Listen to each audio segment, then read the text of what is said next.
Olá, alunos! Tudo bem? Nesta videoaula falaremos sobre o capítulo 11. Metafísica após a crítica. Os dois principais filósofos que serão trabalhados neste capítulo são o padre Alphonse Guattari e Ortega y Gasset.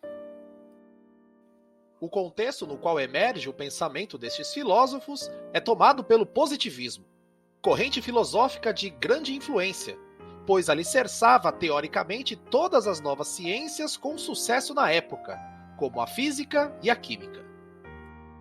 Essa nova conjuntura levou vários pensadores a questionar se os problemas colocados pela filosofia, como a busca de um fundamento primeiro para tudo, neste caso a metafísica, eram válidos. Diante disso, a tarefa assumida por Gasset será procurar se, de fato, a filosofia estaria morta. Ao analisar o conhecimento científico, ele conclui que este se considera verdadeiro porque pode provar suas hipóteses de duas maneiras: através da dedução racional, com o auxílio da lógica e da matemática, e também por meio dos sentidos. Apesar de serem importantes para a conquista do conhecimento, ambas as maneiras não são capazes de conduzir ao que ele chama de conhecimento pleno.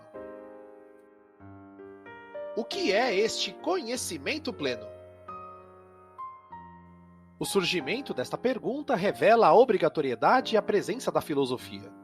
Em outras palavras, os resultados obtidos pelo método científico não são absolutos e perfeitos.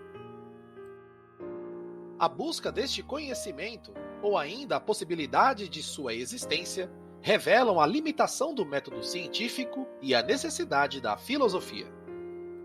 Segundo Gasset, não há como abandonar a filosofia, pois Aristóteles já afirmava que os homens sentem por natureza o desejo de conhecer. Conhecer, portanto, é não contentar-se com as coisas como elas se apresentam a nós, mas sim buscar atrás delas o seu ser. Nem conhecer tudo, nem conhecer nada. A metafísica e a filosofia do conhecimento de Ortega y Gasset. No capítulo anterior, aprendemos sobre a filosofia do conhecimento kantiana, onde ela propõe que o ser humano é quem produz o conhecimento. Gasset, no entanto, observa um enorme problema nesta afirmação, pois se isto for verdade, a realidade existe não fora, mas dentro da razão humana. Para Gasset, existe uma enorme diferença entre o sujeito que pensa e a coisa pensada, mas que estão em íntima relação. Esta relação, segundo o filósofo, foi abordada por meio de extremos no decorrer da história da filosofia. Neste caso, o realismo e o idealismo, complicando sua correta compreensão.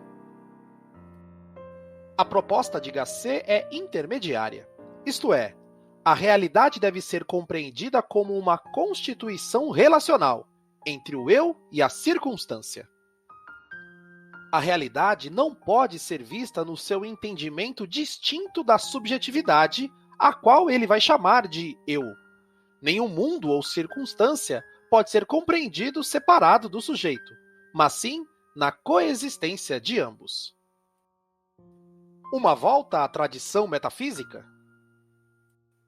Padre Guattari é pouco conhecido, possuindo uma obra essencialmente metafísica centrada no tema de Deus.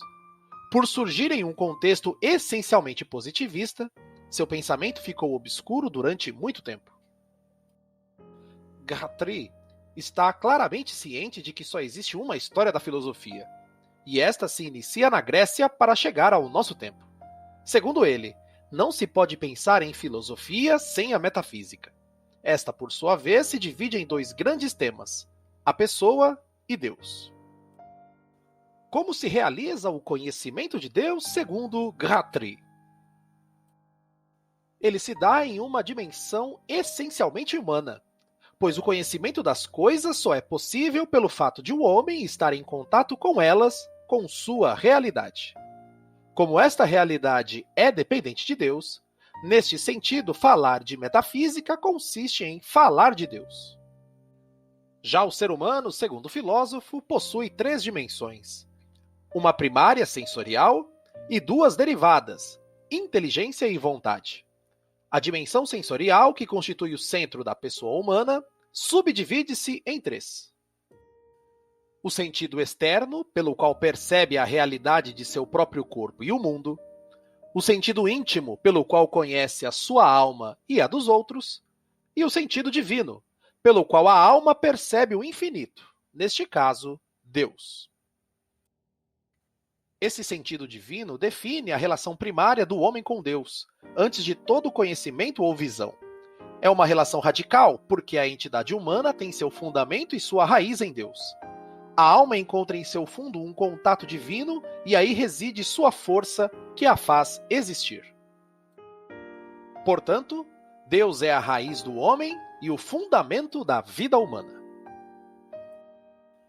A partir desta definição, como explicar o ateísmo? O ateu, segundo Guthrie, é o homem que é privado do sentido divino. As causas dessa separação de Deus são a sensualidade e o orgulho. Pela sensualidade, o homem valoriza demasiadamente as coisas e se afasta de Deus. O orgulho faz com que o fundamento seja colocado no próprio homem, extinguindo o sentido divino e obscurecendo o seu coração. Dúvidas? Anote em seu caderno ou deixe aqui nos comentários. Até o próximo vídeo.